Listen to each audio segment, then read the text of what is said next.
Before we begin, a quick and important disclaimer. I am not a licensed financial advisor or insurance agent. This presentation is for informational and educational purposes only. The information provided here is not intended as financial, legal, or tax advice. You should always consult with a qualified and licensed professional for advice tailored to your individual circumstances and financial situation.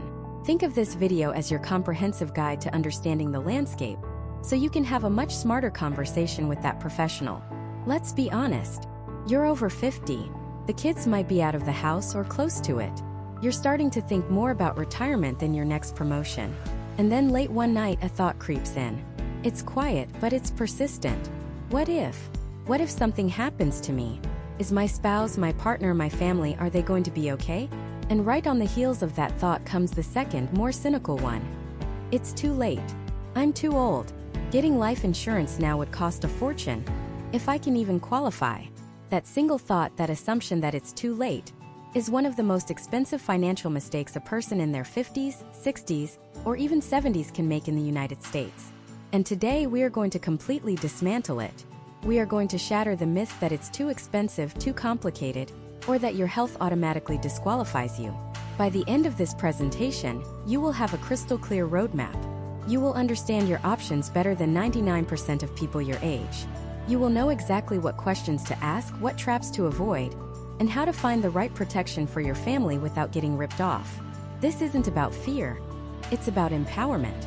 It's about taking control of that "what if" and turning it into "I've got a plan." I get it. The world of life insurance is deliberately confusing. You get those mailers with pictures of smiling seniors, promising state-regulated final expense plans for just pennies a day. You see ads on TV between game shows talking about guaranteed acceptance but never mentioning the fine print.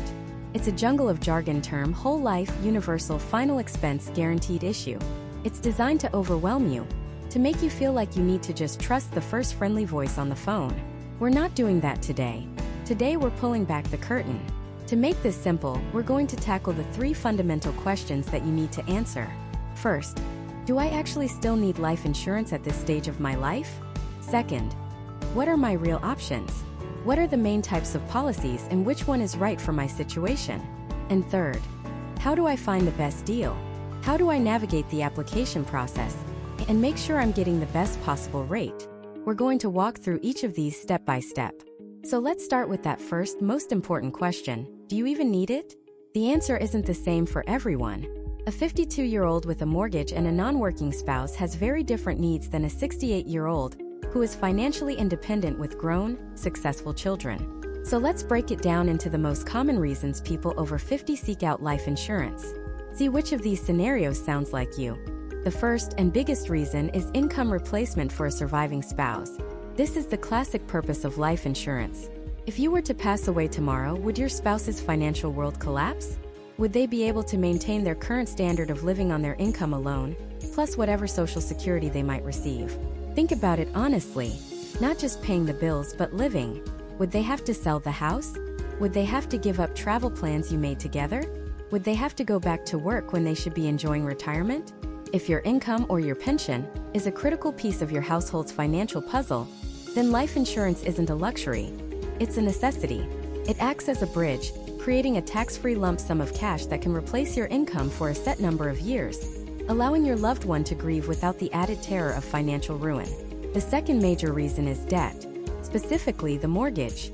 The great American dream is to own your home, but for many of us, that dream comes with a 30-year mortgage that stretches well into our 50s and 60s. If you and your spouse are both on that mortgage and one of you passes away, the bank doesn't just forgive the debt. They want their money. The surviving spouse is now responsible for the entire payment on a reduced income. A life insurance policy, even a simple, affordable term policy, can be specifically designed to pay off the remaining mortgage balance. Imagine the peace of mind, the gift of knowing that no matter what happens, your partner will own their home, free and clear. That is a powerful legacy. And this doesn't just apply to mortgages. Think about car loans, credit card debt, or any other significant liabilities. Life insurance can wipe that slate clean. The third reason is something that's become a huge, often unseen problem in America: co-signed student loans. Did you co-sign a private student loan for a child or grandchild? If so, you need to listen very carefully. Unlike federal student loans, which are typically discharged upon the death of the borrower, private student loans are a different beast. If you, as the cosigner, pass away, many private loan agreements have a clause that can trigger an immediate auto default. This means the entire remaining loan balance can become due instantly. Your child, who is just starting their career and likely grieving, could suddenly be hit with a demand for tens or even hundreds of thousands of dollars. It's a devastating financial trap. A life insurance policy can be the safety net that prevents this nightmare scenario, providing the funds to pay off that loan so your child's future isn't derailed by your passing. Fourth, there's the goal of leaving an inheritance or a legacy. Maybe you're financially comfortable. The house is paid off, you have a solid retirement portfolio. You don't need life insurance for debt or income replacement, but you want to leave something meaningful behind. You want to provide a financial head start for your grandkids' education. You want to leave a significant donation to your church or a favorite charity. Life insurance is one of the most efficient ways to do this. Because the death benefit is paid out income tax-free, you can leverage your premium dollars into a much larger, guaranteed payout. It allows you to create a substantial legacy with certainty, completely separate from the whims of the stock market, affecting your other investments. And finally, the fifth and most universal reason, final expenses. This is what those TV commercials are always talking about, and for good reason. The average cost of a funeral in the United States today is between $7,000 and $10,000. And that's just the average. Can easily be much more. That doesn't even include other end-of-life costs, like medical bills that weren't covered by insurance. Do you want your children or your spouse to have to dip into their savings, or worse, go into debt, to cover these costs during an already incredibly difficult time?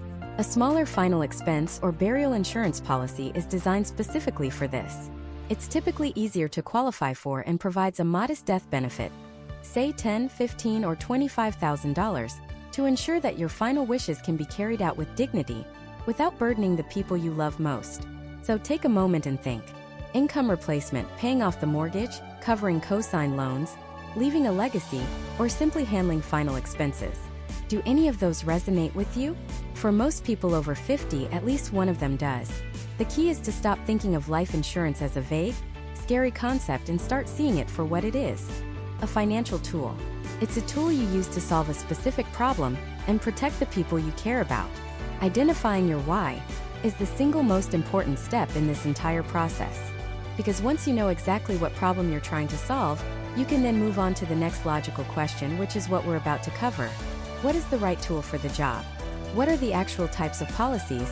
And how do you choose the one that perfectly fits the need you just identified?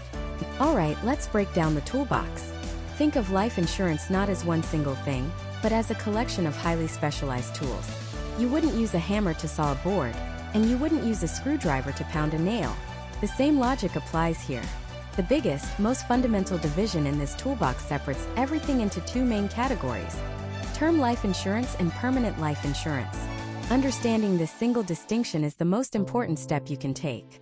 Get this right and everything else falls into place. Let's start with term. The name says it all. It's insurance for a specific term or period of time, say 10, 20, or 30 years. The simplest way to think about term insurance is to compare it to renting an apartment. You pay your rent, the premium, every month. For as long as you pay, you have a roof over your head. You have the protection.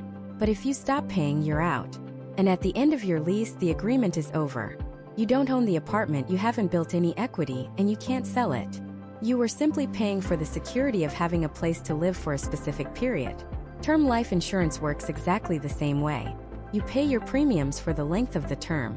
If you pass away during that time, the insurance company pays the full death benefit to your beneficiaries tax-free. It's a massive amount of financial protection for a relatively small cost. If, however, you outlive the term, if you make it to the end of your 20-year policy, the policy simply expires. It ends. There's no payout, no refund, no cash value. The money you paid in premiums is gone. Now, some people hear that and think, what a waste. I paid all that money for nothing. But that's the wrong way to look at it. You didn't get nothing. You got peace of mind. You got the what-if scenario covered. It's the same as car insurance. You pay for it every year hoping you never have to use it. The value isn't in the payout. The value is in the protection during the period of risk. So why is term insurance so incredibly popular for people over 50? Two reasons. affordability, and specific timelines. First, it is by far the most inexpensive way to get a large death benefit. When you're in your 50s or 60s, and maybe looking ahead to a fixed income and retirement, budget matters. Term insurance allows you to secure $500,000 or $1 million in coverage for a fraction of the cost of a permanent policy. Second, most of the biggest financial responsibilities we have in life are temporary. They have an end date. Think about it. Your mortgage. It might have 15 years left on it. Your kid's college education. That's a 4 to 8 year window of massive expense. Supporting your spouse until they can collect full Social Security benefits. That's a specific number of years. Term insurance is the perfect tool for these jobs because you can match the length of the policy to the length of the debt or financial need. Let's imagine a couple, Bill and Carol, both 58. They have 12 years left on their mortgage. Their biggest financial fear is that if one of them passes away unexpectedly, the other won't be able to afford the house payments on a single income and would be forced to sell their home of 30 years. For them, a 15-year term policy is a perfect fit. It's a financial shield that lasts just a little longer than their biggest debt. Once the house is paid off, their need for that specific protection disappears, and it's okay that the policy expires. They used the right tool for the job. Now let's open the other side of the toolbox. This is where we find permanent life insurance. If term is like renting an apartment, permanent is like buying a house. It's a much bigger commitment. The monthly payments are higher. But you're not just paying for shelter, you're building equity. And it's yours for as long as you keep making the payments, potentially for the rest of your life. Permanent insurance is designed to do exactly what the name implies. Be permanent. It doesn't expire after a set term. As long as you pay the premiums, the policy remains in force, and it is guaranteed to pay out when you pass away, whether that's at age 65 or 105. This guarantee is the first major difference. The second, and this is crucial, is a feature called cash value. A portion of every premium you pay on a permanent policy doesn't just go toward the cost of the insurance itself. It goes into a separate, internal savings or investment account that grows over time. This is your equity, the cash value. This money typically grows on a tax-deferred basis, meaning you don't pay taxes on the gains as they accumulate. This cash value creates a world of options that simply don't exist with term insurance. You can borrow against it, tax-free, to help with a major expense or supplement your retirement income. You can use the cash value to pay the policy's own premiums if you fall on hard times. Or if you decide you no longer need the death benefit, you can surrender the policy and walk away with the accumulated cash value. It's a living benefit, not just a death benefit. But this is where it gets more complex because permanent insurance isn't one single tool. It's a whole category of tools, each with its own unique features. The main types you'll hear about are whole life and universal life. Whole life is the original, the classic. It's the most straightforward and conservative option. With a whole life policy, your premium is fixed and guaranteed never to increase. Your death benefit is guaranteed, and your cash value growth is also guaranteed, credited at a minimum fixed rate set by the insurance company. It's built for stability and predictability. You know exactly what you're getting. Because of all these guarantees, it's also generally the most expensive type of permanent insurance. Then you have universal life or UL. This was designed to be more flexible than whole life. With a UL policy, you often have the ability to adjust your premium payments and even your death benefit amount as your life circumstances change. The cash value growth isn't based on a fixed rate, but is instead tied to the current interest rate environment. This gives it the potential to grow faster than whole life when rates are high, but it could also grow slower when rates are low. It offers more control, but also requires more monitoring to make sure the policy is performing as expected. And from Universal Life, you get even more specialized versions like Indexed Universal Life, which links your cash value growth to a stock market index like the S&P 500, and Variable Universal Life, where you directly invest your cash value in stock and bond sub-accounts. These offer higher growth potential, but also come with higher risk and complexity. We'll dive deep into those later in the series. So, why would someone over 50 choose the more expensive, more complex route of a permanent policy? Because they're solving for a different problem. Their why isn't about temporary debt. It's about permanent needs. Things like leaving a guaranteed, tax-free inheritance to their children or grandchildren, creating a legacy, or ensuring there's money to pay for final expenses, funerals, medical bills, so that their kids aren't burdened with those costs. A huge reason is estate planning. Let's say you own a family business or a farm. You want to leave it to the one child who has worked alongside you their whole life. But what about your other children? A permanent life insurance policy can be the perfect tool for estate equalization, providing a cash payout to the other kids equal to the value of the business, keeping things fair and preserving family harmony. Think of a woman named Margaret, age 65. Her house is paid off. Her kids are financially independent. She's not worried about debt. What she wants is to make sure her 2 grandkids have their college paid for, and to leave a sizable donation to her local animal shelter. For Margaret, a permanent policy isn't a safety net. It's a legacy creation tool. It allows her to turn her premium payments into a much larger, guaranteed, tax-free gift that will make an impact long after she is gone. So you see, we have 2 fundamentally different tools built for 2 fundamentally different sets of jobs. Term is for what-if scenarios that have an expiration date. Permanent is for when, not if, and is designed for goals that last a lifetime and beyond. You have 2 main roads you can go down. The temporary road of term insurance, which is simple, affordable, and built for specific timelines. Or the permanent road, which is a lifelong commitment designed for legacy, final expenses, and building cash value. The question is no longer what are the types, but which road is right for your journey. And that's exactly what we're going to break down next. How to run the numbers and make the tough choice between term and permanent when you're over 50. Let's get right into it with the real-world scenario. Meet David and Susan. David is 58. Susan is 56. They're in decent health, non-smokers. Their kids are out of the house, the mortgage has just 5 years left, and they've built up a respectable 401k. Their goal isn't to replace a massive income anymore. It's shifted. They want to ensure that if one of them passes away, the other isn't forced to sell their home or drain their retirement accounts to cover final expenses, pay off the last bit of the mortgage, and maybe handle a few lingering medical bills. They also love the idea of leaving a guaranteed, tax-free gift of $100,000 to each of their 2 grandchildren for college or a down payment on a home someday. So they have 2 primary needs: a short-term need to cover the last of their big debts, and a long-term desire to leave a legacy. This is the classic crossroads. Let's run the numbers for David. He gets a quote for a 20-year term life policy with a $500,000 death benefit. Why 20 years? Because at the end of that term, he'll be 78. By then, the house will be long paid off, and their retirement assets will hopefully have grown. The $500,000 is designed to be a financial cushion for Susan, covering everything for the next 2 decades. The price for this peace of mind? Around $250 per month. For many, this is a perfect solution. It's clean, it's affordable, and it covers the specific need for a specific period of time.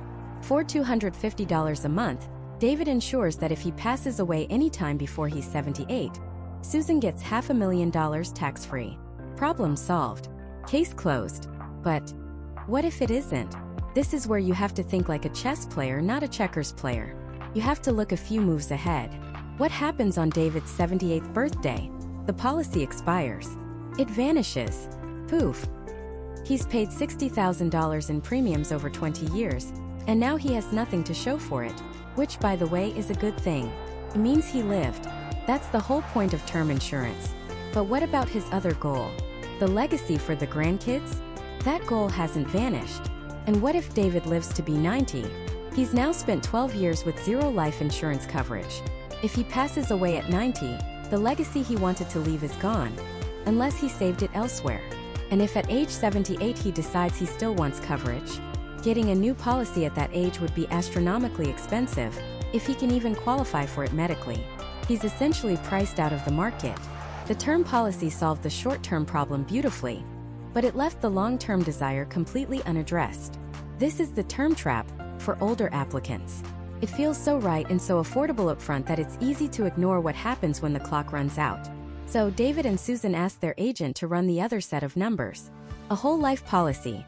This is a type of permanent insurance. It will never expire as long as they pay the premiums. It's guaranteed to be there whether David passes away at 68, 78, or 108. And for that same $500,000 death benefit, the quote comes back, and they feel a little sticker shock. The premium isn't $250 a month.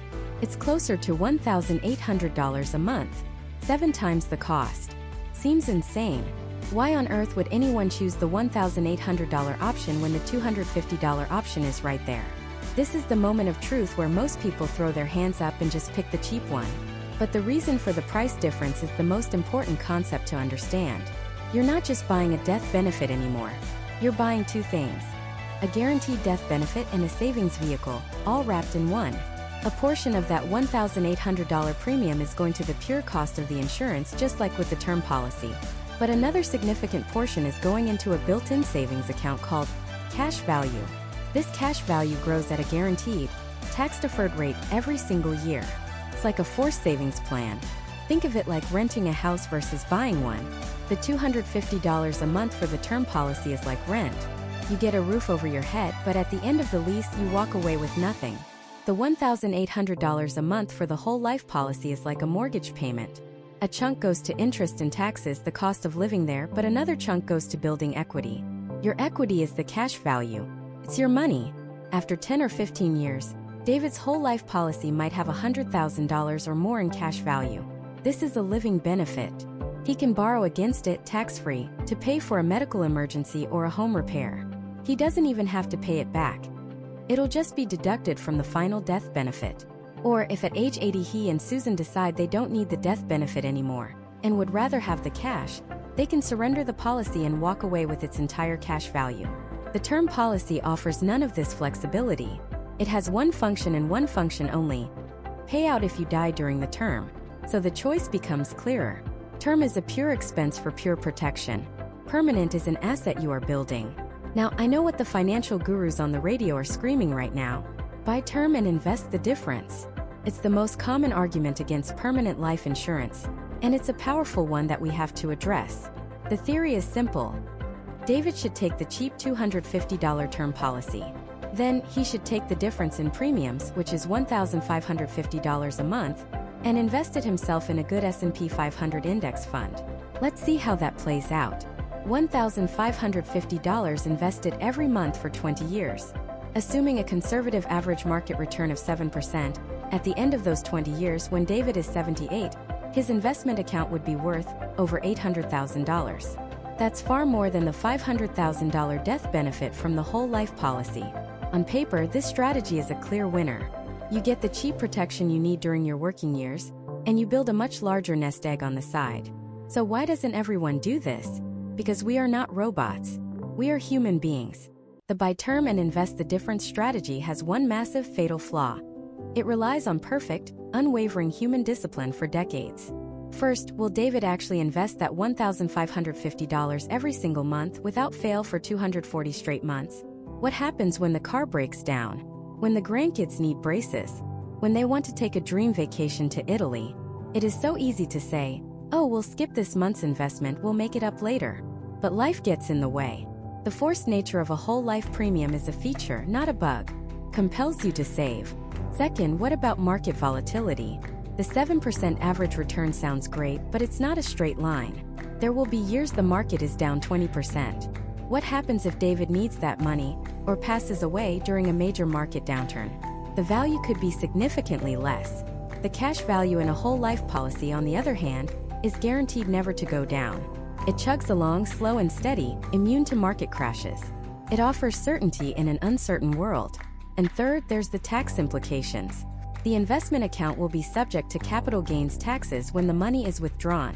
The death benefit from a life insurance policy is paid out completely income tax-free. It's a simple, clean, efficient transfer of wealth. So now the picture is much more nuanced. The term life path is the path of maximum affordability and simplicity. It's for the person who says, "I just need to cover this specific risk for a specific time, and I am disciplined enough to handle my own long-term investments." It's a financial tool. The permanent life path is the path of guarantees and forced discipline. It's for the person who says, "I want to guarantee that this money will be there for my family no matter when I die. And I value the peace of mind of having a built-in, conservative savings component that I can't easily mess up." It's a financial fortress. Neither one is universally better. They are two different tools for two different philosophies. Choosing between them is less about math and more about your own personality. Are you a disciplined, risk-tolerant, do-it-yourself investor? Or are you someone who values guarantees, simplicity, and a system that protects you from your own worst impulses? The truth is, for many people over 50, like David and Susan, The answer might not be a simple either/or. Their needs are a hybrid, part short-term, part long-term. So what if their strategy could be a hybrid too? What if you could combine the affordability of term with the lasting power of permanent? Well, you can. And that opens up a whole new world of sophisticated strategies that are often the perfect fit for this stage of life. This hybrid approach is called layering or laddering. And honestly, for anyone over 50 with multiple financial goals, it's one of the most powerful and cost-effective strategies in the entire financial planning playbook. Think of it like building a financial safety net for your family. You don't use the same type of material for every single part of the net, do you? The core, the foundation that needs to last forever, is made of the strongest, most durable material you can find. But the outer layers, the ones designed to catch specific, temporary problems, can be made of a lighter, more flexible, and less expensive material. Life insurance works the exact same way. Your financial obligations aren't one single lifelong problem. They're a series of different problems with different timelines. Your mortgage has an end date. Your kids' college tuition has an end date. The need to replace your income for your spouse until they reach their own retirement age has an end date. But the desire to leave a legacy, to pay for final expenses, or to provide for a spouse for the rest of their life, that's a forever need. So why would you buy one giant, expensive, permanent policy to cover everything, including the temporary problems? It's like buying a lifetime bus pass for a single weekend trip. You're paying for something long after you actually need it. The laddering strategy says, let's be smarter. Let's match the type of insurance to the specific timeline of the need. We'll build a foundation of permanent insurance for the forever needs, and then we'll layer on shorter, cheaper term policies for the temporary needs. As each temporary need disappears, the corresponding term policy expires, and your premium payments drop.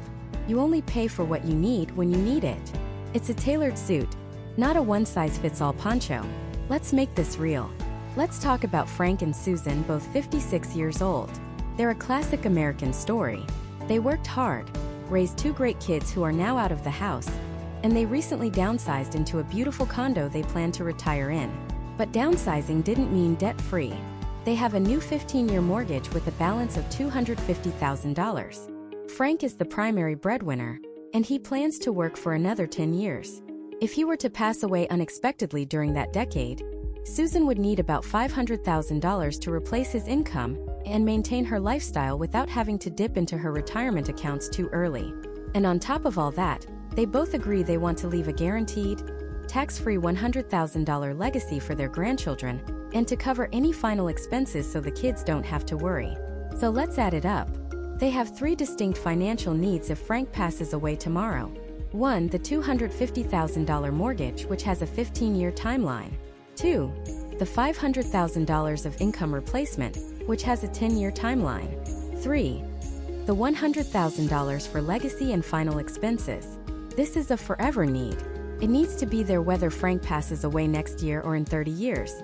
The total immediate need is $850,000. Now, the old school way of thinking would be to go out and buy an $850,000 permanent policy.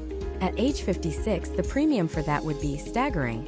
We're talking many hundreds, if not over $1,000 a month. It would be so expensive that Frank and Susan would probably just throw their hands up and say, "We can't afford it," and end up underinsured or not insured at all. This is where the laddering strategy completely changes the game. Instead of one massive, expensive policy, their advisor suggests a three-layered approach. Layer number 1 is the foundation. This is for the forever need. They purchase a $100,000 permanent life insurance policy. Let's say it's a whole life policy. This policy will never expire as long as they pay the premiums. It builds cash value. It's the bedrock. That $100,000 for the grandkids and final expenses is now locked in, guaranteed. Done. Now for the temporary needs. Layer number 2 is for the biggest but shortest liability, the income replacement. Frank needs to cover that $500,000 need for the next 10 years until he retires. So, they buy a separate, inexpensive 10-year term life insurance policy for $500,000. For a healthy 56-year-old, this is incredibly affordable. For the next 10 years, Susan is protected. If Frank passes away, she gets the $100,000 from the permanent policy plus the $500,000 from this term policy. She's whole. Layer number 3 is for the mortgage. That's a $250,000 debt with a 15-year timeline. So they buy a third policy, a a 15-year term life policy for $250,000. Again, because it's pure temporary protection, it's very cost-effective. So look at what they've built. For the first 10 years, Frank has a total of $850,000 in coverage, $100,000 permanent plus $500,000 10-year term plus $250,000 15-year term. He is fully insured for all their needs. His total monthly premium for all three policies combined is a tiny fraction of what that single $850,000 permanent policy would have cost.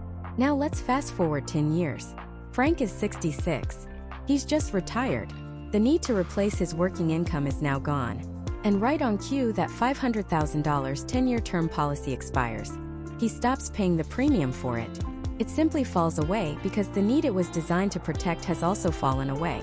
And just like that, their total monthly insurance cost drops significantly.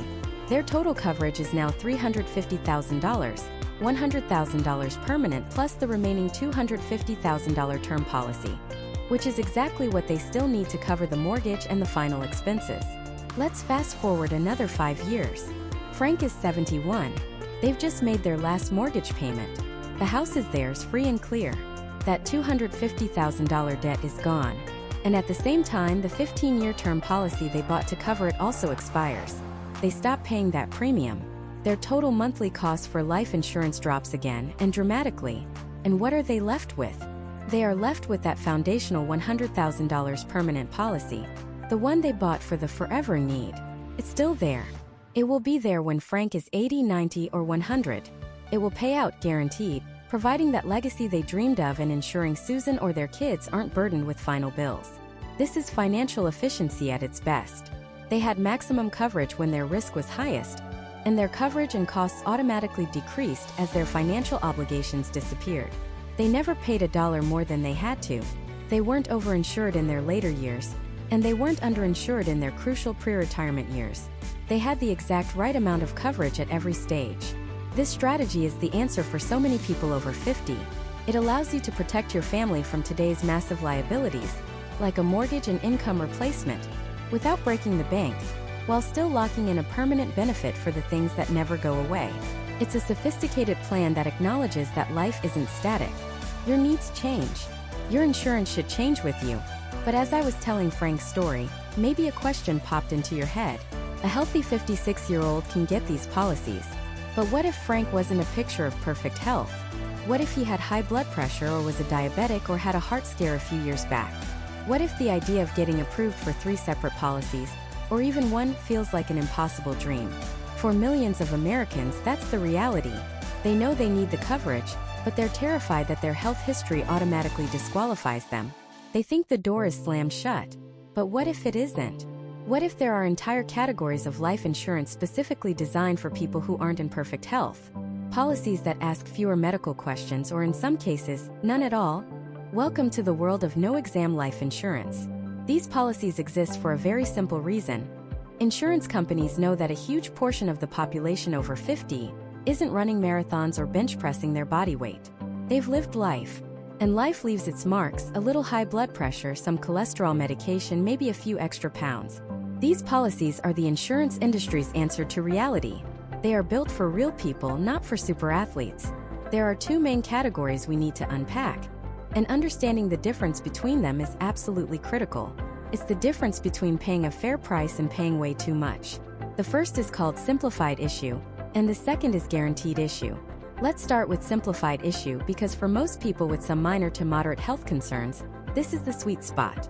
Think of Simplified Issue life insurance as the express lane for coverage. You get to skip the longest part of the line, the medical exam. No needles, no nurses coming to your home at 7 a.m. No giving blood or urine samples. But, and this is a big but, you still have to answer some questions. It's not a free pass. Instead of a deep dive physical, the insurance company does a shallow dive into your health history. They'll ask you a series of medical questions on the application. These are typically yes or no questions. They're not trying to trick you. They're trying to quickly place you into a risk category. What kind of questions are we talking about? They're usually focused on major life-threatening conditions within a specific time frame. For example, a question might be, in the past 5 years, have you been diagnosed with, treated for, or advised to receive treatment for cancer, heart attack, or stroke? Or, Are you currently residing in a hospital or long-term care facility? They'll also likely ask about things like HIV, AIDS, kidney failure, or cirrhosis of the liver. They will also pull your prescription drug history and check the Medical Information Bureau, or MIB, which is like a credit report for the insurance industry. It shows them your application history with other insurers. The key here is that they are looking for knockout conditions. If you have well-managed high blood pressure or your cholesterol is under control with a statin, you will likely sail through these questions without a problem. If you had a minor surgery 3 years ago and recovered fully, that's probably fine too. Simplified Issue is designed for the person who is generally okay, but not in perfect health. Let's imagine a guy named David. David is 62. He had a stent put in his heart 6 years ago. He takes medication for his blood pressure, and he's about 20 pounds overweight. If David applied for a fully underwritten policy requiring a medical exam, the results might put him in a higher risk category, meaning higher premiums, or he might even be declined by some of the stricter companies. But with the Simplified Issue policy, the key question is about the time frame. The application might ask about heart issues in the last 2 years. Since David's procedure was 6 years ago and his condition is stable, he can honestly answer no to that question. He answers the rest of the questions truthfully, they check his records, and because there are no recent major red flags, he gets approved. The entire process might take a few days, maybe even just 24 hours, instead of the 6 to 8 weeks a fully underwritten policy can take. So what's the catch? There are two. First, the cost. Because the insurance company is taking on more risk by not doing a full medical exam, they charge a higher premium. They're betting on the information you provide, and they price that uncertainty into the policy. So, a Simplified Issue policy will almost always be more expensive than a fully underwritten policy for the same death benefit, assuming you could qualify for both. Second, the coverage amounts are usually lower. With a fully underwritten policy, you might be able to get millions of dollars in coverage. With Simplified Issue, the caps are often lower, typically topping out somewhere between $50,000 and $500,000, depending on the insurer. But for many people over 50, that's more than enough to cover a mortgage, pay for final expenses, and leave a nice nest egg for their spouse or kids. So that's Simplified Issue. No exam, some health questions, faster approval, but higher premiums and lower coverage limits. It's a fantastic trade-off for millions of Americans who want coverage without the hassle, and who have a few dings on their health record. But what if your health issues are more significant? What if you can't honestly answer no to those knockout questions? What if you've had a recent heart attack, or are undergoing cancer treatment right now? This is where many people feel that wall go up. They think, well, that's it. I'm uninsurable. This is where the second category comes in. It's the ultimate safety net. Guaranteed Issue Life Insurance. The name says it all. You are guaranteed to be approved. I'll say that again. You cannot be turned down. As long as you fall within the specified age range, which is typically something like 50 to 85, and you live in a state where the policy is offered, you will be approved. There is no medical exam, and there are zero health questions. You could have just walked out of chemo, or be on a waiting list for a transplant, and you can still get one of these policies. It doesn't matter. Feels like it must be a trick, but it's not. It's a product designed for a specific purpose, to provide a small amount of coverage for those who have no other options. These policies are almost exclusively used to cover final expenses, the funeral, burial costs, medical bills, and other debts you don't want to pass on to your family. Because of this, the death benefits are much smaller. You won't see $1 million guaranteed issue policy. You're typically looking at coverage amounts ranging from $5,000 to maybe $25,000 or $50,000 at the absolute most. Now, you're probably thinking, how can an insurance company possibly do this? How can they insure someone with a serious illness without going bankrupt? And you've just hit on the single most important feature of guaranteed issue insurance, the one thing you absolutely must understand before even considering it. It's called a graded death benefit. A graded death benefit is essentially a waiting period. For the first 2 or sometimes 3 years of the policy, if you pass away from a natural cause like a heart attack, cancer, stroke, or COVID, your beneficiaries do not receive the full death benefit. Instead, they receive a return of all the premiums you paid, plus a little bit of interest, usually around 10%. So, if you paid $100 a month for 18 months, totaling $1,800, your family would get back that $1,800 plus $180 in interest.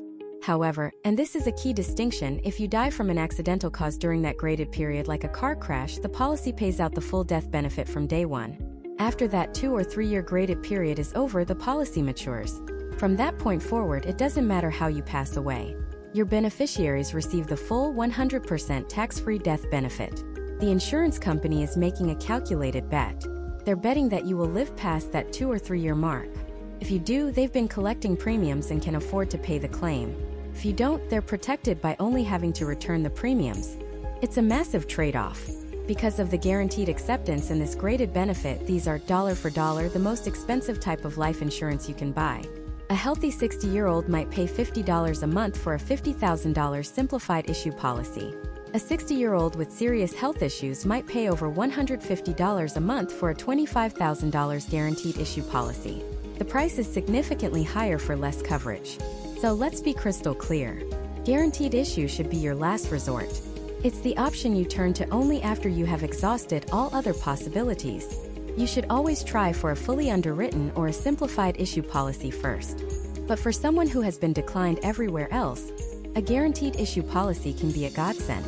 It's the difference between leaving your family with $10,000 or $20,000 to handle your affairs, or leaving them with nothing but bills and stress during an already impossible time. So now you see the landscape. It's not just one door that's either open or closed. It's a series of doors. Door number 1 is the fully underwritten policy. It leads to the best room with the best view, but the bouncer is very picky. Door number 2 is simplified issue. The line is shorter, the bouncer is more relaxed, and the room is still very nice. And door number 3 is guaranteed issue. There is no bouncer, you walk right in. The room is smaller, but it's warm, it's safe, and it's a shelter from the storm. Your health isn't a disqualifier. It's a sorting mechanism. It simply determines which door you're most likely to walk through. The power is in knowing that these other doors exist. So now that we've unlocked them, how do you figure out which one is truly the right one for you? And more importantly, how do you find the best possible price once you step inside? Let's start by matching the right tool to the right job. Because that's all life insurance is, a financial tool. And using the wrong one can be just as frustrating and ineffective as trying to hammer a nail with a screwdriver. The key is to look at your life right now and ask one simple question. What problem am I trying to solve? Let's imagine 3 different people, all over 50, all looking for life insurance. First, meet Frank. Frank is 60 years old. He's healthy, still working, and plans to retire in about 7 years. He and his wife have a mortgage with 12 years left on it. Their youngest child is just starting their senior year of college, with some student loans they co-signed. Frank's primary concern is this. If he were to pass away unexpectedly in the next decade, he doesn't want his wife to have to sell their home or dip into her retirement savings to pay off that mortgage and the remaining student debt. His problem is temporary. It has a finish line. Once the house is paid off and the loans are gone, that major financial risk disappears. For Frank, a massive permanent whole life policy would be like buying a sledgehammer to hang a picture frame. It's overkill and it's expensive. What Frank needs is term life insurance. A 15-year term policy would be perfect.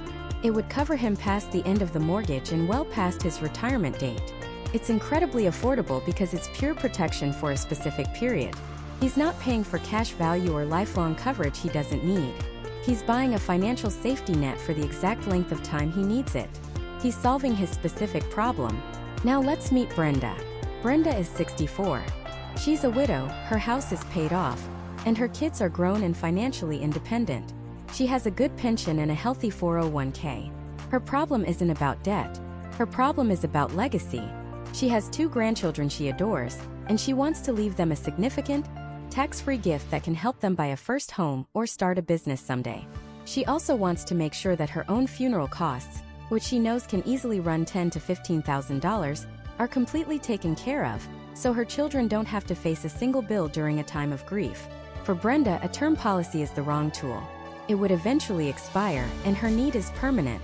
She needs a policy that is guaranteed to be there, whether she lives to be 74 or 104. This is where a permanent policy like a whole life or a guaranteed universal life, or GUL policy shines. A GUL is often called a permanent term policy. It offers less of the complex cash value growth of a traditional whole life policy, but provides a guaranteed death benefit at a much lower premium, making it an incredibly efficient way to create a legacy. For Brenda, this is the perfect fit. It solves her 2 problems, creating a tax-free inheritance and covering her final expenses with absolute certainty. Finally, let's consider George. George is 71. He has a few chronic health conditions including type 2 diabetes and high blood pressure, and he had a heart stent put in 5 years ago. Because of his health history, he's been declined for traditional life insurance in the past. He's frustrated and feels like he's out of options. But his problem is very real. He doesn't have a lot of savings, and his biggest fear is burdening his children with the cost of his cremation and a small memorial service. He just wants enough to cover those final bills, nothing more. For George, trying to get a fully underwritten term or whole life policy is the wrong path. He needs a different door. This is precisely why final expense or guaranteed issue life insurance was created. A guaranteed issue policy asks no health questions. 0. Acceptance is guaranteed. The premiums are higher for the amount of coverage you get, and there's typically a 2-year waiting period. If you pass away from natural causes in those first 2 years, the policy pays back the premiums you paid, plus interest. But after 2 years, the full death benefit is in force. For George, this is a lifeline. It's a tool that allows him to solve his specific problem with dignity, ensuring his final wish of not being a financial burden is fulfilled. Frank, Brenda, and George. 3 different people, 3 different problems, 3 different solutions. Do you see yourself in any of their stories? Identifying your why is the single most important step. Once you know the problem you're solving, you know which tool to reach for. So let's say you've done that. You've identified your why. You know whether you need a term GUL or final expense policy. Now comes the second, equally important question. How do you get the absolute best price? Because the difference in cost for the exact same coverage can be staggering. We're not talking about a few dollars a month. We're talking about hundreds, even thousands of dollars a year. The secret is understanding what happens behind the curtain at an insurance company. The process is called underwriting, and it's basically a giant risk assessment. The insurance company wants to figure out one thing. How likely are you to pass away while the policy is active? To do this, they look at a handful of key factors: your age, your gender, your current health, your family health history, and your lifestyle choices, like whether you smoke or have a high-risk hobby like skydiving. Think of it like this. Every insurance company has its own secret recipe for pricing risk. And this is the critical part. They all use a different recipe. Company A might be really strict about your cholesterol levels but more lenient if your parents had a history of cancer. Company B might be the exact opposite. They don't care as much about your cholesterol, but they'll charge you a much higher premium if there's a history of early-onset heart disease in your family.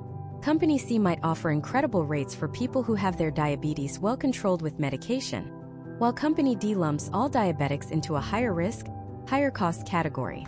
This is why going to a single insurance company, what's called a captive agent, who only sells one brand, is one of the biggest financial mistakes you can make. It's like walking into a single car dealership and assuming they have the best price on the perfect car for you, without ever checking the competition. You would never do that, right? The only way to find the company whose secret recipe is most favorable to your specific health and lifestyle profile is to shop the market. You need to have dozens of companies competing for your business. This is where an independent broker becomes your most powerful ally. They don't work for one insurance company. They work for you. Their job is to take your unique profile and submit it to a wide array of carriers to find the one that will give you the best health rating and therefore the lowest price. And that brings us to health ratings. When you apply for a policy, the underwriters assign you a classification. The top tier is usually Preferred Plus, for people in excellent health. Then comes Preferred, Standard Plus, and Standard. If you have some health conditions, you might get a substandard rating where they add a surcharge to the standard price. Here's the insider secret. A standard rate at Company A could be cheaper than a preferred rate at Company B. The name of the category doesn't matter nearly as much as the final dollar amount on the premium statement. An independent agent knows which companies are most likely to give you a better rating. They know that one company is the go-to for well-managed blood pressure, while another is the best option for someone who is a bit overweight but otherwise healthy. This knowledge is priceless. Finally, let's talk about the medical exam. A lot of people over 50 are hesitant about this. They think, I'll just get a no-exam policy to make it easier. And you can certainly do that. But you need to understand the trade-off. When an insurance company lets you skip the medical exam, they are taking on an unknown risk. To compensate for that unknown, they charge a higher premium. It's a simple business decision. By taking a simple medical exam, which is usually just a paramedic coming to your home to check your height, weight, blood pressure, and take a blood and urine sample, You are giving the insurance company a crystal clear picture of your health. You are removing the unknown. And for that, they reward you with a much lower price. If you are in reasonably good health, taking the medical exam is almost always the best financial decision. It's a small investment of your time that can save you tens of thousands of dollars over the life of a policy. So the strategy is clear. First, define your problem to pick the right type of policy. Second, work with an independent expert who can shop your profile across dozens of companies. And third, if you're healthy enough, embrace the medical exam as an opportunity to secure the lowest possible rate. This isn't about finding a cheap policy. It's about finding the best value for the exact coverage you need. But there's another layer to this. What if you have a pre-existing condition? What if you've already been told no? Is the door really closed? Or are there specific strategies and even specific insurance carriers that specialize in covering people just like you? The answer might surprise you. The answer, in almost every case, is a resounding no. The door is not closed. A no from one insurance company is not a no from the entire industry. It's a devastating feeling, I know. You try to do the right thing to protect your family, and you're met with a rejection letter that feels like a final judgment on your health. But it's not. It's just a data point. It means that specific company, with its specific underwriting rules, decided you didn't fit their ideal risk profile. It doesn't mean you're uninsurable. It just means you haven't found the right door yet. So let's open those other doors. When you have pre-existing conditions and you're over 50, the world of life insurance shifts from a single highway to a series of specialized paths. The two most important paths you need to know about are called Simplified Issue and Guaranteed Issue Life Insurance. These are your keys to getting coverage when a traditional, fully medically underwritten policy is off the table. Let's break them down, because understanding the difference is the single most important step you can take right now. First, let's talk about Simplified Issue Life Insurance. The name gives you a clue. It simplifies the application process. The biggest simplification? No medical exam. No nurses coming to your house, no needles, no blood tests, no urine samples. For millions of people, that alone is a huge relief. But, and this is a critical but, no medical exam does not mean no health questions. Instead of a deep dive into your medical history, you'll be asked a series of direct, yes or no questions on the application. Think of it like this: a traditional policy is like a deep, comprehensive background check. A simplified issue policy is more like a security checkpoint questionnaire. It's looking for major, immediate red flags. The questions are designed to sort applicants into broad risk categories quickly. They'll ask things like, in the last 2 years, have you been treated for or diagnosed with cancer, heart attack, or stroke? Are you currently residing in a hospital or long-term care facility? Have you been diagnosed with a terminal illness? Have you tested positive for HIV or AIDS? Now, who is this for? Simplified Issue is the perfect middle ground. It's for the person who has manageable chronic conditions. Maybe you have well-controlled type 2 diabetes. Maybe you take medication for high blood pressure or high cholesterol. Perhaps you had a cancer scare years ago, but you've been in remission for 5 or 10 years. These are the kinds of conditions that might make a traditional underwriter nervous or charge you a much higher premium, but they often won't disqualify you from a simplified issue policy. The upside is speed and convenience. Because there's no medical exam and less underwriting, you can often get approved in a matter of days, sometimes even instantly online, instead of the 4 to 8 weeks it can take for a traditional policy. The death benefits are also substantial. While you might not find a $5 million simplified issue policy, you can certainly find coverage for $50,000, $100,000, even up to $500,000 with some carriers, which is more than enough to cover a mortgage, replace income, and handle final expenses. The downside? It's going to be more expensive than a traditional policy would be for a perfectly healthy person of the same age. That's the trade-off. The insurance company is taking on more risk by not doing a full medical exam, so they price that uncertainty into the premium. And you can still be denied. If you have to answer yes to one of those knockout questions on the application, the simplified issue door may close for you. But that is not the end of the road. That is when we turn to the second, and arguably most important, option for those with significant health concerns: Guaranteed Issue Life Insurance. Guaranteed Issue. The name says it all. You are guaranteed to be approved as long as you meet the age requirements, which are typically between 50 and 80 or 85. There is no medical exam. And here is the crucial difference. There are no health questions. I want you to let that sink in. It doesn't matter if you've had a heart attack last month. It doesn't matter if you're currently undergoing chemotherapy. It doesn't matter what conditions you have. If you're in the right age bracket, you apply, you are approved. Period. This sounds too good to be true, right? There must be a catch. And there is. It's called a graded death benefit. And you absolutely have to understand how it works. With a guaranteed issue policy, if you pass away from natural causes like illness or disease within the first 2, or sometimes 3 years of the policy, your beneficiaries do not receive the full death benefit. Instead, they receive a return of all the premiums you paid in plus interest, which is typically around 10%. So, if you paid $2,000 in premiums over 18 months and passed away from a heart attack, your family would get back $2,200. But if you pass away from an accident at any time, a car accident, a fall, anything accidental, the policy pays the full death benefit from day one. And once you outlive that initial 2 or 3 year graded period, the full death benefit is in force for the rest of your life, no matter how you pass away. Now, some people hear graded benefit and immediately think it's a scam. It's not. It's the mechanism that makes this type of insurance possible. Without it, someone who just received a terminal diagnosis could buy a $25,000 policy on Monday, pay $100 premium, and pass away on Friday, and the insurance company would have to pay out $25,000. If that happened regularly, these companies would go bankrupt in a week. The graded period protects the insurance company from immediate, certain claims, which in turn allows them to offer coverage to everyone, regardless of health. It's a safety net. It's the final option when every other door has been slammed shut. So who is this for? This is for the person who was told no to a simplified issue policy. This is for the individual with multiple serious or recently diagnosed health conditions. It's for the person who wants to ensure, at the very least, that their funeral costs, medical bills, and other small debts are not left as a burden for their children or spouse. The downsides are clear. Guaranteed issue is the most expensive type of life insurance per dollar of coverage. The death benefits are also much smaller, usually capping out at $25,000 or maybe $50,000 on the high end. And of course, there's that graded benefit period to consider. But let me be clear. Having a $25,000 guaranteed issue policy is infinitely better than having no policy at all.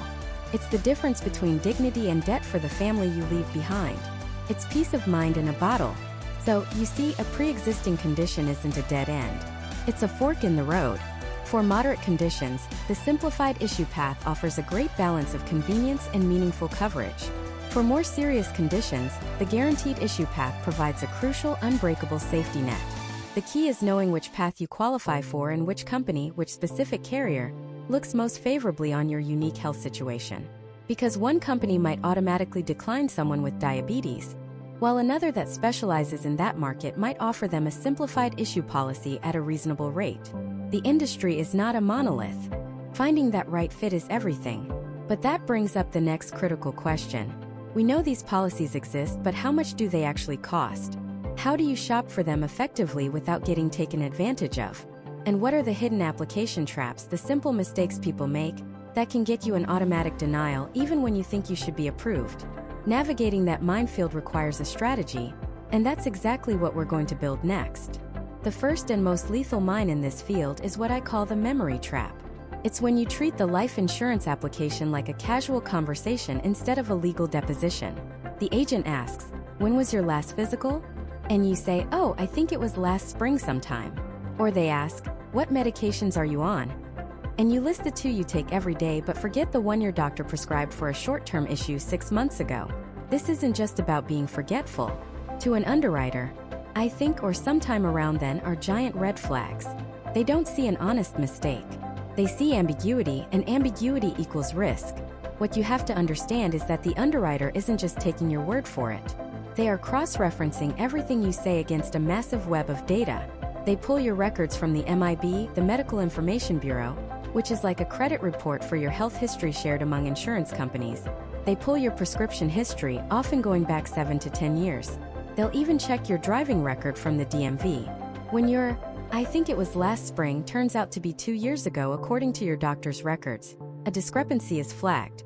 When you forget that one-off prescription for, say, a high blood pressure medication you only took for a month, but it shows up on your pharmacy report, another discrepancy is flagged.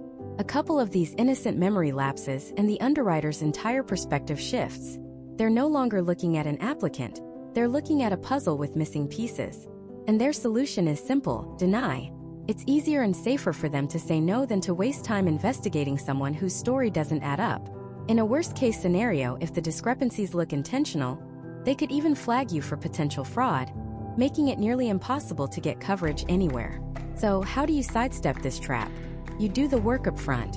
Before you even speak to an agent, become the world's leading expert on your own health history. Create a personal medical file. Call your doctor's office and get the exact dates of your last 5 years of visits. Write down every diagnosis, no matter how minor. Go to your pharmacy and get a printout of your prescription history for the last several years. List every single medication, the dosage, the prescribing doctor, and the reason it was prescribed. Don't guess. Don't estimate. Know the facts. When you fill out that application with this level of precision, you transform from a risk into a dream applicant. You are transparent, organized, and credible. You've taken all the guesswork out of it for the underwriter, and that is a massive step toward an approval. The second hidden trap is the hobby hazard. This is where people get tripped up by downplaying or omitting activities that insurance companies view as high risk. You might be an avid scuba diver, but you think, I only go a few times a year on vacation, it's not a big deal. Or maybe you have a private pilot's license but you haven't flown in a year, so you figure it's not worth mentioning. This is a catastrophic mistake. Here's the critical piece of information you need to understand. For many high-risk hobbies, insurers don't care about frequency. They care about the binary fact of whether you do it or not. In their actuarial tables, you are either a scuba diver or you are not. You are a pilot or you are not. The risk of a catastrophic accident exists whether you do it once a year or once a week. Trying to hide it is a ticking time bomb. Let's say you neglect to mention your rock climbing hobby. You get the policy. 5 years later, you tragically pass away in a car accident, something completely unrelated to climbing. The insurance company starts its claims investigation, and during a standard review of your social media or talking with family, they discover you were an active climber. They now have grounds to deny the entire death claim based on material misrepresentation on your application. They can argue that had they known about the climbing, they would have never issued the policy under the same terms or at all. All those premiums you paid are gone, and your family is left with nothing but a legal battle. The solution here is radical transparency. Disclose everything. Are you a pilot? Yes. Do you scuba dive? Yes. Do you skydive, race cars, or climb mountains? Yes, yes, and yes. Be prepared to fill out a separate questionnaire for that activity. What happens next is usually one of two things. They may charge you what's called a flat extra, an additional premium per $1,000 of coverage, say $2 or $3 extra, for a set number of years. Or they may add an exclusion rider, stating the policy won't pay out if you die while participating in that specific activity. While neither is ideal, both are infinitely better than an outright denial or a claim being rejected later. Honesty doesn't just get you a policy. It ensures the policy actually works when your family needs it most. The third trap is more subtle. It's the income illusion. Many people assume life insurance is purely a health-based product. If you're healthy, you get approved. But there's a second, equally important pillar: financial justification. The amount of coverage you're applying for has to make logical sense in the context of your financial situation. Insurers need to see that the policy is intended to replace a legitimate economic loss: your income, your contribution to the household, your estate tax liability. They are not in the business of creating windfalls or allowing people to speculate on human life. If you earn $75,000 a year and have a net worth of $250,000, but you apply for a $10 million life insurance policy, every alarm bell in the underwriting department will go off. They'll ask why. Why does this person need a death benefit that is over 130 times their annual income? It doesn't align with the principle of indemnity, which is to make someone whole again, not to create a massive estate out of thin air. This is a major red flag for potential fraud or something more sinister, and it's a fast track to a denial.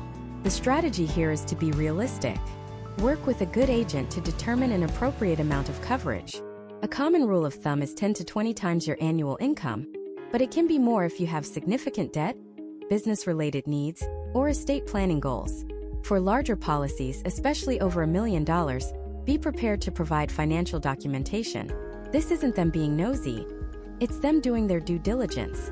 By right-sizing your application from the start, you show the underwriter that you understand the true purpose of life insurance and that your request is reasonable and justified. Finally, the fourth and perhaps most common trap in the internet age is the DIY disaster. A smart consumer thinks, I'll get the best deal by shopping around. So they go online and fill out 5, 6, maybe 10 different instant quote forms on various websites. It feels productive, like you're casting a wide net. In reality, you could be systematically destroying your chances of getting the best rate, or any rate at all. Here's what happens behind the curtain. Many of those quote requests are not just quotes, they are formal applications. Each time you hit submit, the company can log an inquiry with the MIB. When an underwriter at the 6th company you've applied to pulls your MIB report, they don't see a savvy shopper. They see 5 other recent insurance inquiries. Their immediate thought is, why has this person been declined by 5 other carriers? Even if you haven't been declined, the appearance of it is enough to mark you as a high-risk applicant. They assume you're hiding something and that other companies have already found it. Your application goes to the bottom of the pile, or straight into the denial bin. The only way to avoid this mine is to never, ever shotgun applications across the internet. The correct strategy is to work with a single, experienced, independent agent. An independent agent represents multiple carriers.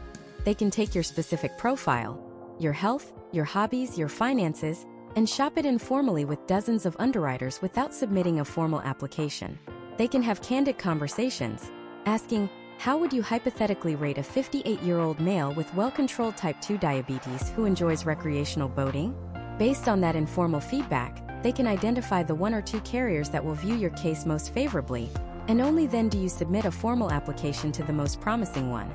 This protects your record, prevents you from looking desperate, and leverages insider knowledge to match you with the company that wants your business.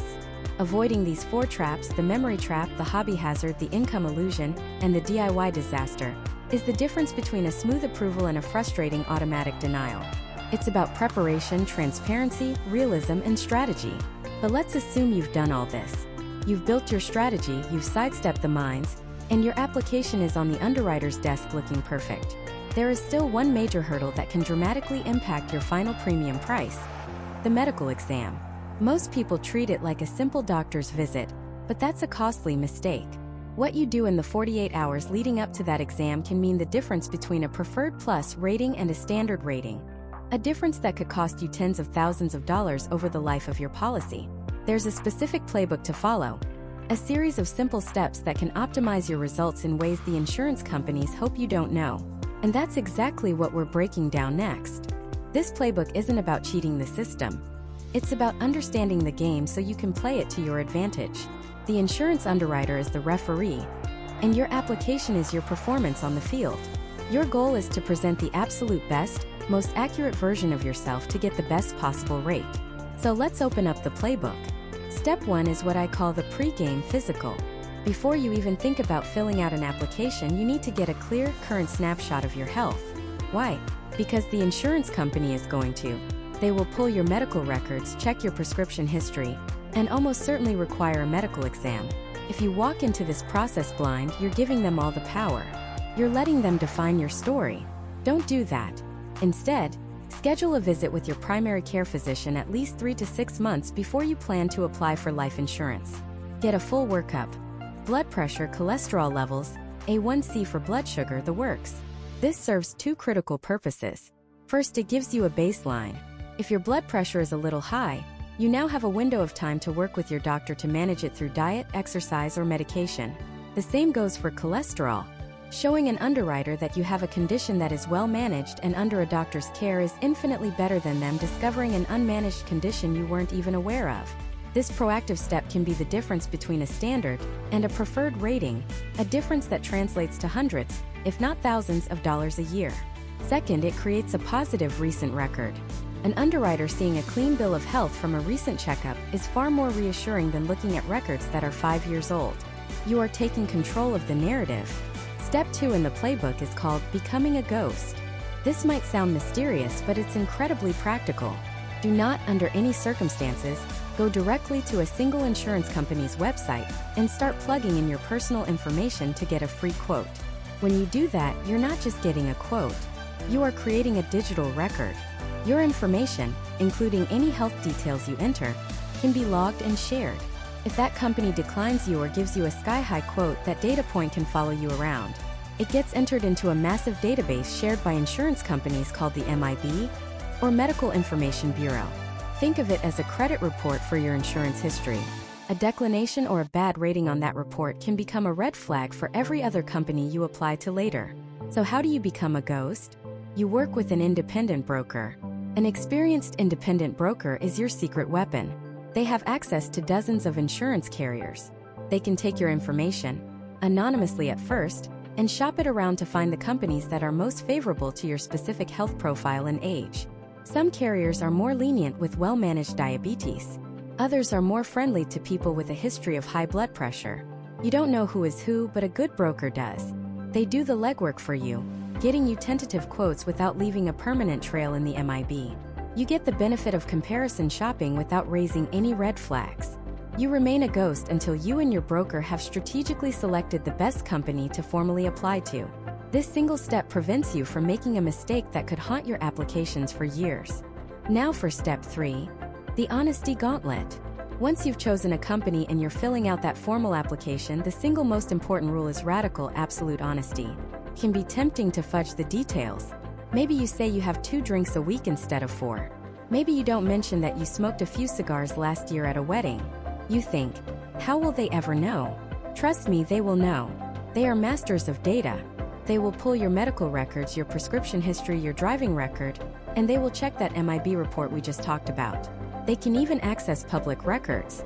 But here's the most critical reason to be honest: the 2-year contestability period. For the first 2 years a life insurance policy is in force, the insurance company has the right to investigate and contest any claim. If you pass away within that 2-year window and your family files a claim, the company will launch a full-scale investigation into the truthfulness of your application. If they find what's called a material misrepresentation, a lie that would have caused them to either charge you a higher premium or deny you coverage altogether, they can, and often will, deny the entire death benefit. They won't just adjust it, they will deny it completely. All they have to do is refund the premiums you paid.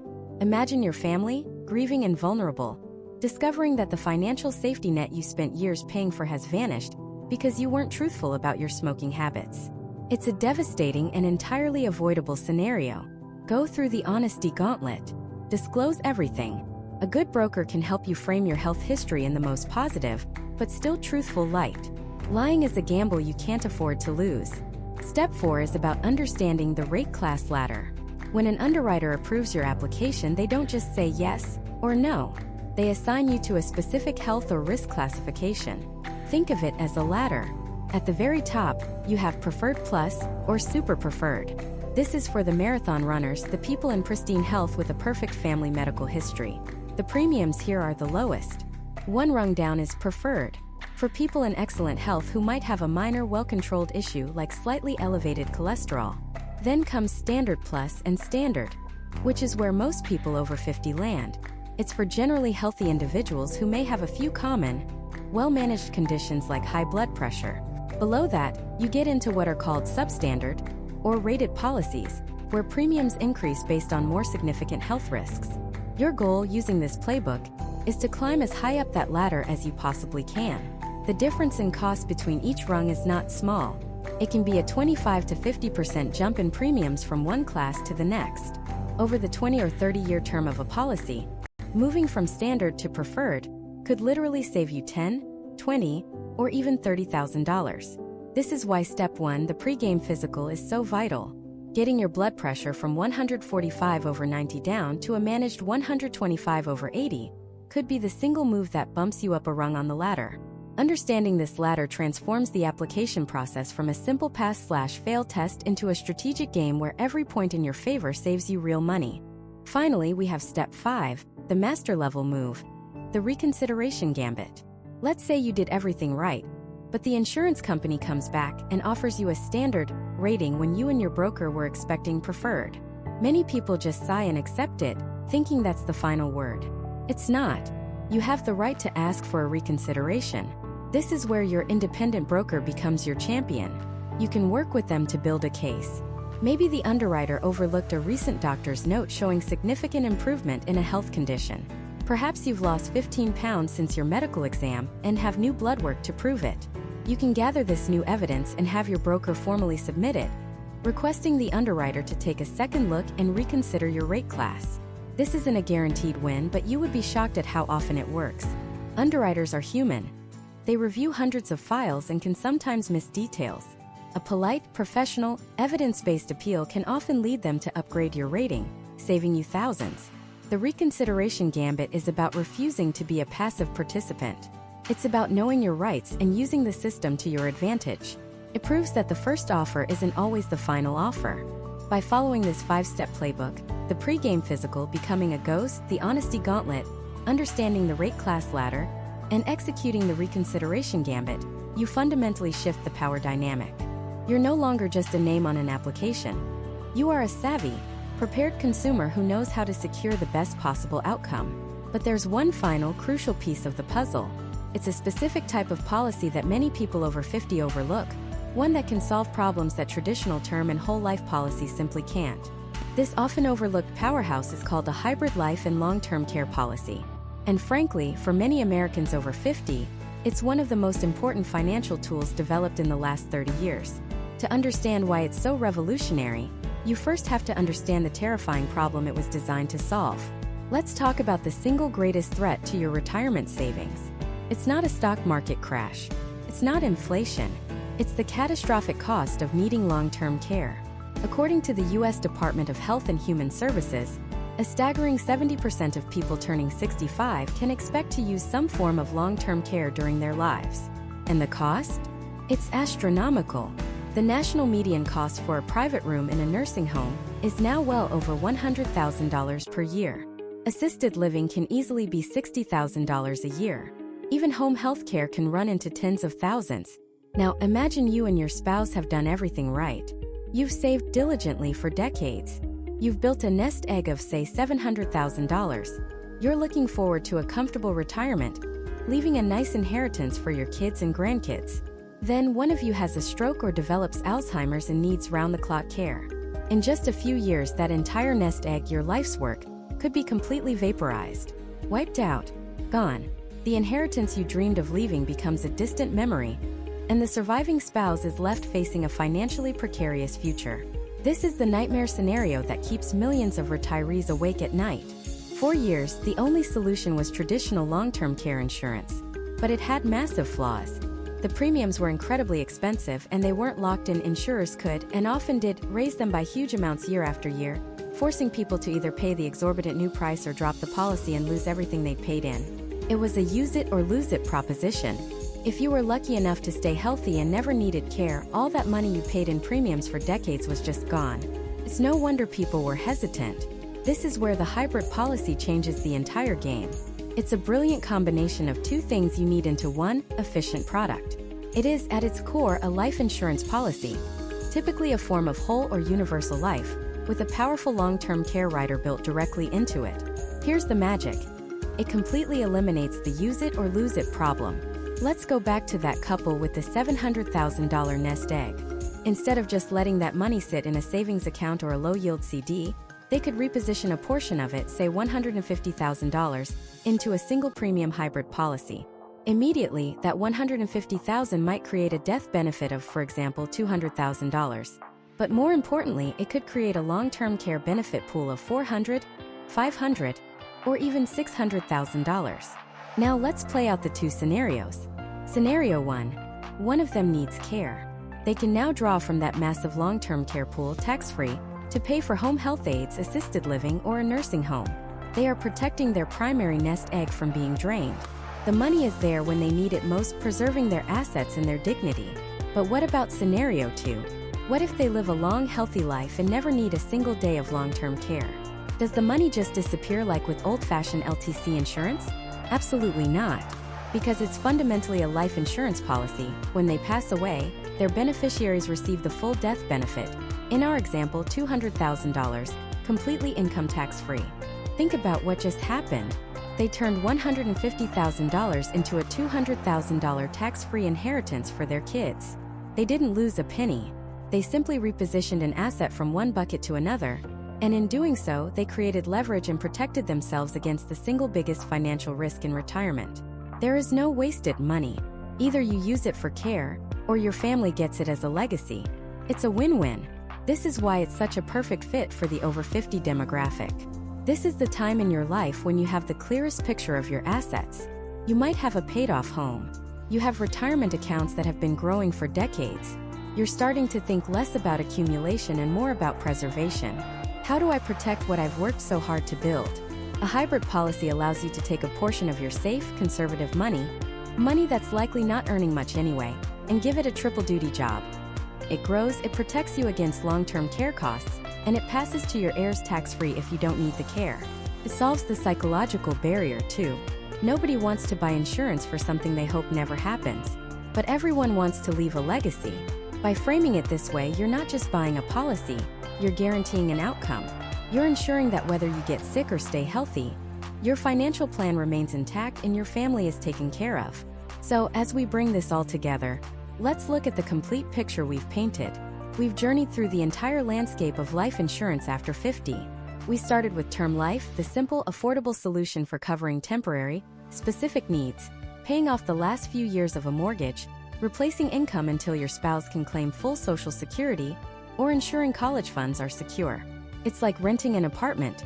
It's the right tool for a specific period of time.